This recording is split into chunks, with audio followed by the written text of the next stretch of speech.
In the early afternoon of July the 17th, 2014, a Boeing 777-200 of Malaysia Airlines departs Amsterdam Airport Schiphol for Kuala Lumpur, Malaysia. Flight MH17 enters Ukrainian airspace at an altitude of 33,000 feet, following airway Lima 980. The crew diverts a short distance to the north to avoid some thunderstorms when returning to the airway in the eastern part of Ukrainian airspace. In this region, an armed conflict between the Ukrainian government and armed groups is in progress.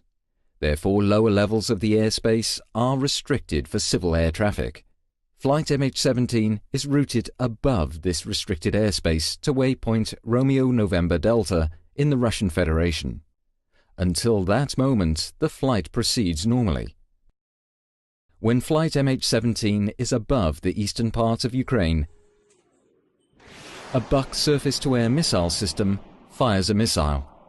It travels almost at 3 times the speed of sound and carries a 9N314M model warhead. Inside it is an explosive core surrounded by 2 mantles containing preformed iron fragments. Radar guides it to its target, where it is detonated by means of a proximity fuse. A Buk surface-to-air missile can reach an altitude of 80,000 feet, exceeding the flight altitude of flight MH17 by far. At 20 minutes and 3 seconds past 1, this warhead explodes to the left and above the cockpit of MH17. About 800 preformed fragments perforate the aeroplane. This impact, combined with the blast of the explosion, causes the cockpit and the business class section to separate. As it descends, the aeroplane disintegrates. None of the 298 occupants survived the crash. The investigation demonstrated that the aeroplane flew at an altitude of 33,000 feet, which is to say 10.1 kilometers. No abnormalities regarding the aeroplane or crew were found. The flight proceeded normally, and no malfunctions of any system or oral warnings were recorded. Also, no distress messages were received by air traffic control. Both flight recorders stopped abruptly at 13:20:03, and from that time, the flight crew of MH17 did not respond to air traffic control messages. Flight MH17 disappeared from the radar. The aeroplane was perforated by hundreds of high-energy objects shaped like cubes and bow ties.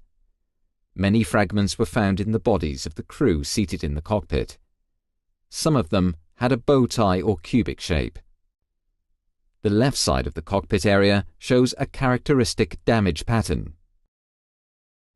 Traces of explosives were found in the wreckage and on the missile fragments found. Paint on fragments found inside the wreckage matches paint on the recovered missile parts.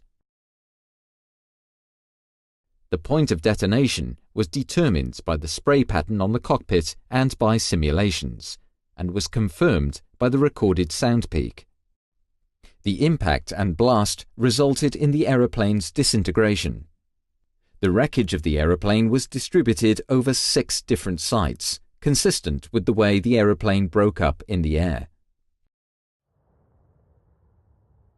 Based on these findings, the Dutch Safety Board concludes that flight MH17 was downed by a 9N314M warhead carried on a 9M38 series missile as installed on a Buk surface-to-air missile system. Other scenarios were investigated and excluded. No other scenario can explain this combination of factors. The findings are conclusive and support each other based on multiple sources. To that end, we have been able to draw well-supported conclusions about the flight and the causes of the crash. Calculations have demonstrated that the missile's trajectory commenced somewhere in a 320 square kilometer area in the eastern part of Ukraine. The Russian Federation concurs with the conclusion that the crash was caused by the detonation of a warhead, but has reservations regarding the missile and warhead type. However, in our judgment, the arguments in the report overwhelmingly support the conclusions as presented.